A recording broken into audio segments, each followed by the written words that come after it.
Welcome back to All This Math. This is Professor Parker, and I'm here with who? Assata. Assata's here with me. Assata's here with me. And today we're going to have a conversation about adding fractions. That's what we're going to do. We're going to have a conversation about adding fractions, but a particular type of fractions. We're going to add fractions that have different denominators. You know? What's up? Who's there on your pen? Was it on my pen? Glad you asked that. This is one of my intellectual heroes and political heroes. This is a brother that goes by the name of Jamil Al-Amin. Jamil Al-Amin. All right. Now, back in the day, you're familiar with him too, because when we ride in the car and we listen to the recording of the Free Huey rally speeches from 1968, he spoke first, back when he used to go by the name of H. Rap Brown. So he spoke first, and then after that, Kwame Ture spoke, right? Kwame Ture, that's of course who your little brother's named after. Kwame, right? So, but H. Rap Brown, formerly H. Rap Brown, now Jamil Al-Amin, he's a political prisoner. Also, you know? You know what a political prisoner is? No. You don't? Okay. Well, a political prisoner essentially is a person that has been incarcerated by the state apparatus due to their political beliefs or their political activity, and acting out their political beliefs and acting out their political activity. That's essentially what a political prisoner is. It gets more deeper and deeper than that, and it can be more nuanced than that, but that's essentially a general definition for what a political prisoner is. And there are a lot of political prisoners, such as Mumia Abu-Jamal, Leonard Peltier, a lot of people. The list goes on and on. Matter of fact, what I need to do is, and I've been procrastinating about this for a while, I need to write this brother a letter because his work really influenced me. You know, I read his autobiography like 10 years ago when I was younger. I was a younger teacher, you know. It really influenced me. It really helped me to see like how important education was for our people. He's got many quotes. One of his best quotables is this, and he said this in the Free Huey rally in '68. He was like, listen, any institution that we don't control can be used against us. So that's why everything that we involve ourselves in as a people, we got to control it, or else it could be used against us. So we can't just go into other people's institutions and use their institutions and hope that they're going to really provide for us. We got to build our own institutions and create our own institutions, right? Mm-hmm. That's what we always talk about, right? Yeah. And that's directly connected to mathematics, because the mathematics lets you see mathematically why this is a true statement, and also the mathematics enables you to see how you can then in turn build your own institutions. You know what I'm saying? Yeah. So, Jamil Al-Amin was a member of SNCC, Student Nonviolent Coordinating Committee, ran with Kwame Ture back in the day, like I said, and just a very important person that we should all know about. So go do your research. Go do your research, learn about that brother, and find out. I need to find out what exact prison he's located in so I can send him a letter. Fly that brother a kite. So let's get into this. Assata, Yes. read this problem out loud. 3/2 plus 4/3. Okay. What kind of fractions are these? There's a name for those, right? What happens when the numerator is bigger than the denominator? What kind of fractions are those? Improper fraction? Yes, those are called improper fractions. Improper fractions. Improper fractions have a numerator, which is the top number, that is larger than the denominator, which is the bottom number, right? Now, let me write something on the board. I want you to tell me if I can do this and if it's right. Okay. 7/5. Is that the answer? No. Is that the answer? No. You sure? Yes. Okay, you're right. It's not the answer. Tell me why that's not the answer. Because you have to do more stuff to get the answer also. But Hold that thought. Where did this 5 come from? How did I get this 5?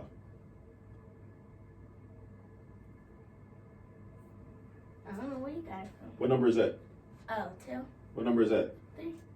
Where'd the 5 come from? Oh, you did the addition one. You did 2 plus 3. Is that so correct? You got 5. No. It's not correct. Why is it not correct?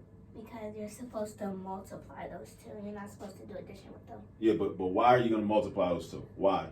What do you need? You need something called what? What are they called? The What do you need? denominator? Yeah, what about them? What kind of denominators do you need?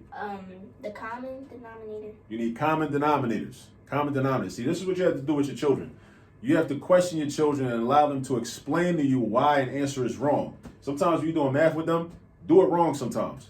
And then challenge them to explain to you why it's wrong. Now, with Assata, you need to be able to explain to me why this is wrong. And you need to be able to understand that this 5 came from doing 2 plus 3. That's wrong.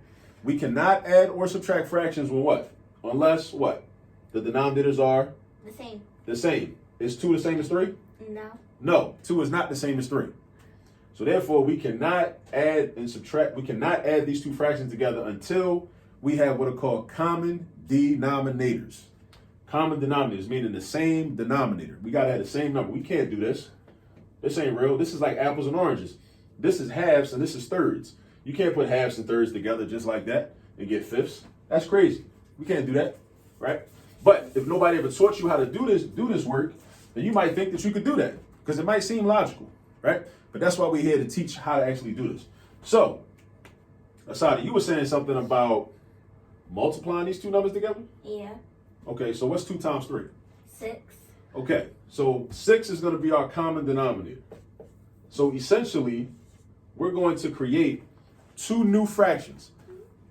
This fraction is going to be equivalent to this first fraction, and then this fraction is going to be equivalent to that fraction. So we're creating 2 new equivalent fractions that have different numbers but the same value.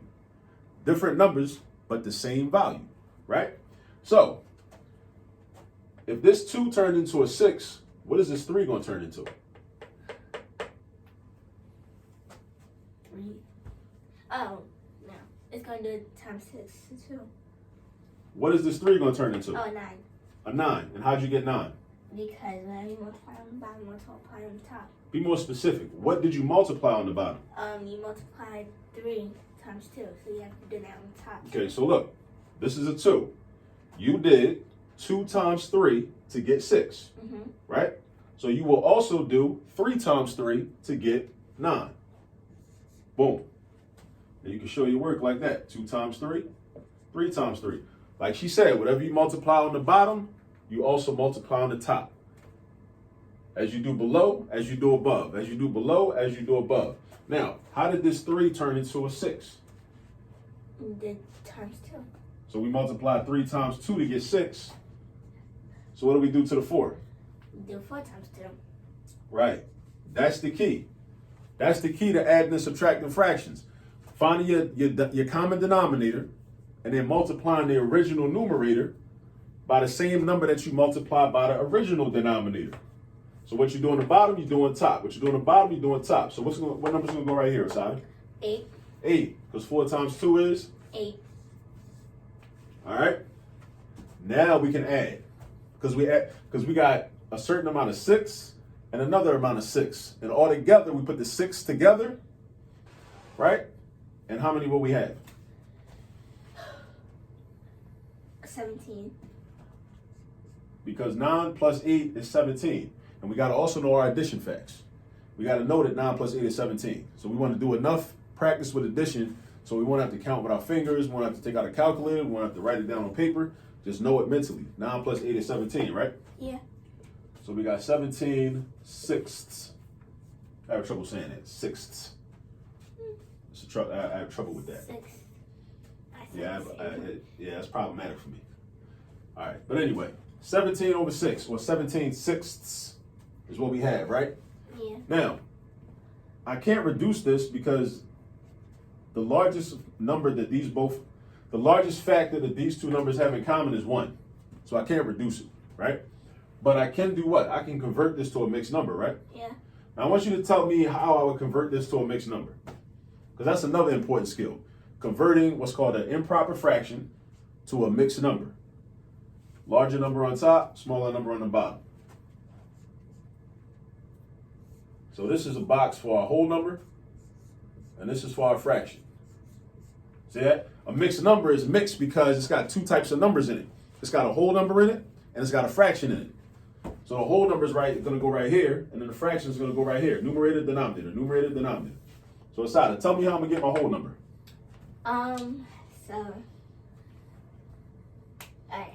So 6 people, only 6 people can sit at one dinner table in a restaurant.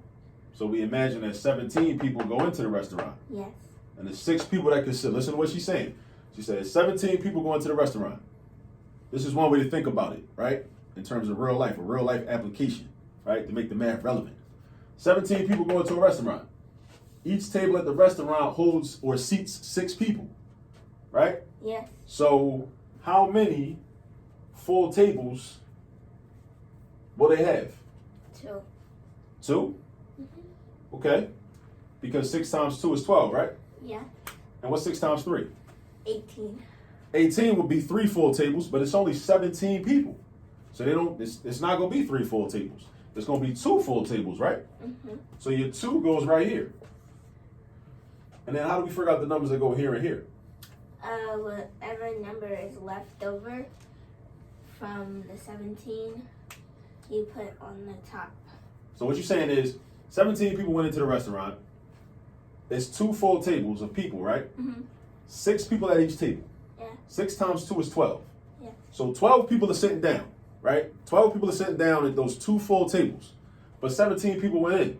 So now how many people are left? 5. 5 people 5 people are left over, right? So that's going to be our numerator, 5. What's our denominator going to be? 6. 6. Why is that? Because the denominator stays the same. The denominator stays the same. It was 6 before, it's still 6 now. It was 6 before, it's still 6 now. It was 6 before, it's still 6 now. 5 because 12 people sat down because it's 2 groups of 6. 2 groups of 6, that's 12 people altogether. 17 people went into the restaurant though. So 17 minus the 12 that sat down, you're left with 5 people. 5 people standing up waiting to be seated. Because maybe this particular restaurant has a policy where we'll only seat full tables. We'll only seat full tables. Maybe. That's one way to think about it. There are other ways to think about how to convert from an improper fraction to a mixed number, but that's just one way. And that's really the beauty of math, is that there are many different ways to do the problems. There's never going to be just one way to do a problem. All right? So math is very democratic because there are a lot of options. You got options with math, you know? And that's about it. So what we did is we showed you how to add, well, Assata showed you actually. Assata shows you how to add 2 fractions that had different denominators, find the common denominator, right? Yeah. And in this case, this common denominator is also the lowest common denominator, right? But using this method where we multiply the denominators together, that won't always give you the lowest common denominator, but it definitely will give you a common denominator. It definitely will give you a common one, right? But that's really all you need. You don't necessarily need a lowest common denominator. It's just that when the numbers are smaller, it makes the math easier for the most part. Because when numbers get larger, there's more, opportunity for error because the numbers are larger. Find the common denominator, find your new numerators, then you add them together. How many sixths?